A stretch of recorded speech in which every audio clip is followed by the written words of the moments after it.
So this is the Chinese go-kart that I picked up for $75. The original engine, which was a 86cc, had a bad one-way pairing for the starting system. There's the old engine right there. Now, opposed to tearing the engine down and replacing the one-way bearing, I had this little Kazuma 110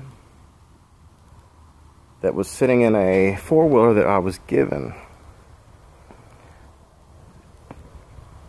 After a few assessments and looks, you'll see that the bolting patterns are identical between the two different engines. Everything's in the same location and everything's the same size from the output shaft,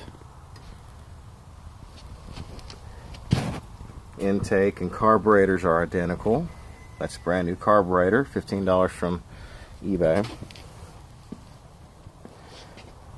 And anybody that you ask will tell you the same thing. If you're working on a Chinese rig, don't bother rebuilding it, just replace it.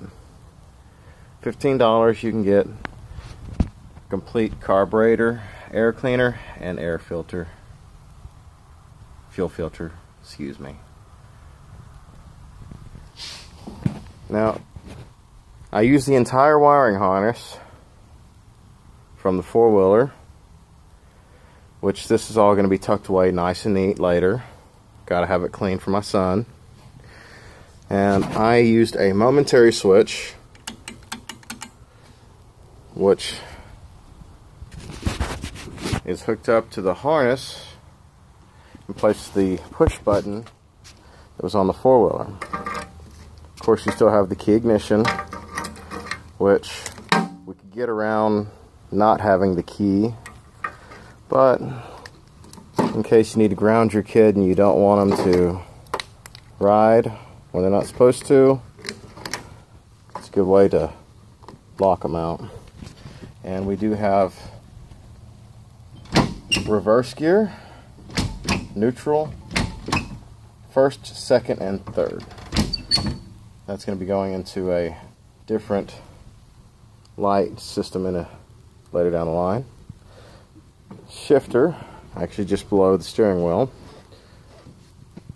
And start her up.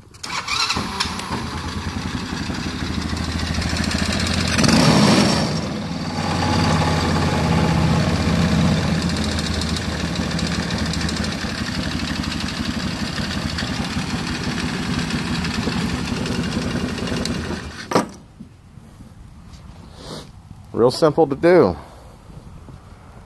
Now, don't laugh too bad. It's just to keep some of the noise down, because it is a noisy little bastard without the muffler on. That's going to be modified later when we get it all ready for the welder. I'm going to do a hard top, canvas sides. See what we can get done. If you have any questions, comments, or concerns, please leave them in the bottom of the video.